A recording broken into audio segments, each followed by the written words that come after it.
It's called The Ballad of Dave's Half a Coo. I was packing my suitcase. I wasn't quite ready to zip it up, put on my coat. When the knock came, I thought, help, it's Edith already, to give me a lift to the boat. I opened the door, and to me great relief, it was Dave, a big bag in his hands. I thought you could do a wee bit of beef to tak sooth to your family and friends. When he placed the big package in me outstretched mitts, I first staggered back in surprise at the weight of Dave's wee bit of beef. I'll admit, a good 7 pounds, I surmised. But who would I carry this prime Orkney produce to Glasgow? Wee bit, that's a joke. Along with his generous nature, Dave's modest. This gift was no pig in a poke. I opened the lid of my suitcase and stowed it inside with the rest of my stuff. When I hefted the case up, I barely could hold it. Thank heavens for wheels, now I puffed. With Edith to help me, I boarded the ferry and humphed the case up on the trolley. The thought of arriving in Scrabster was scary. Up on deck, I considered me folly. Off the boat, on the bus, off then in Thurso, the driver stared in disbelief. Whatever you've got in that case is a curse. No, you're wrong, it's some prime Orkney beef. With 2 hours to go till the Inverness train, I thought I'd have something to eat. A left luggage locker could tack up the strain while I wandered off down the street. Though I'd left all the beef in the case in the locker, at the calf I ate nothing at all, for the thought that come into me head was a shocker of blood seeping into me smalls. I raced to the station and got out my case, unzipped it and sighed with relief. The bag was intact. No blood had escaped from that good stone of defrosting beef.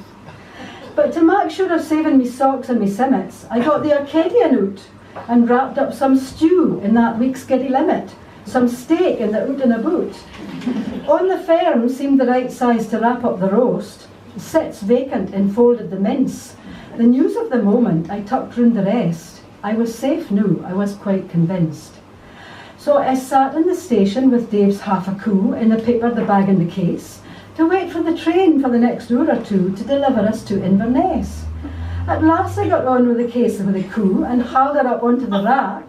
I could sit and relax for a pretty while now as the train trundled sooth down the track. But there must have been some queer alignment of stars that day, for me luck was clean out. Was it leaves on the track, or a coo, or some car? Best kens, but I doubt.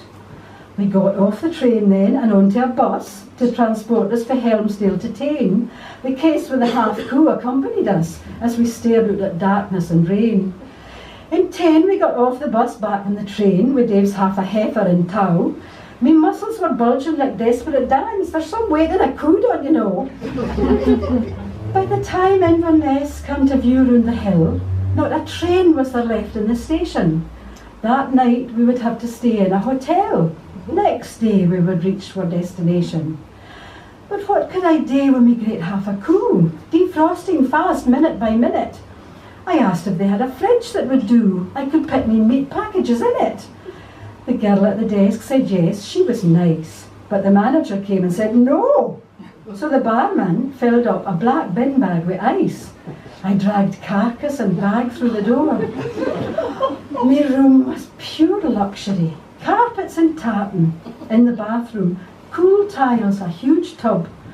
I wanted to soak myself read as a pattern, relax in bath lotion and scrub all the grime of the churny off me aching limbs. I wanted to shampoo me hair, turn on the TV, watch a couple of films. Instead, what despair.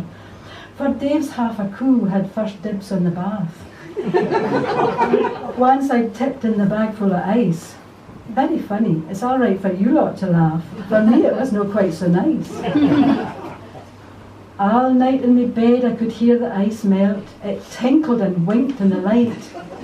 No need to ask Dave's half a coo how she felt. I could swear that she mooed with delight.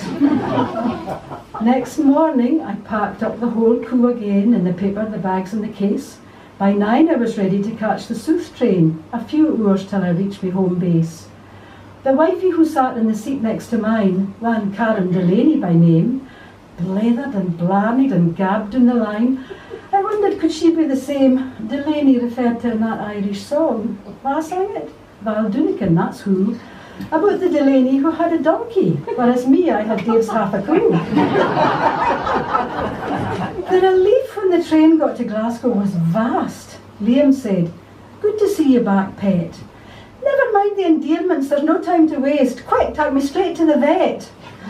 The vet took a look at the parcels omit. "I'm afraid there's not much we can do. This cow wrapped in last week's Orcadian's deceased. Oh, alas, for poor Dave's half a poo. But she's lived on in memory long after she's gone to that buttercup field in the sky, for the spag bol, boeuf bourguignon, soup made with bones, mince and tatties, goulash and cow pie. Me son smooth still waters to think of the steak. His flatmate drools over it too. And the roast was as good as a buddy could make. The curry, the chilli, the stew. All attest to the fact that there's life after death. If you doubt, let me tell you it's true. Though the vet said she's definitely drawn her last breath. The coo's deed.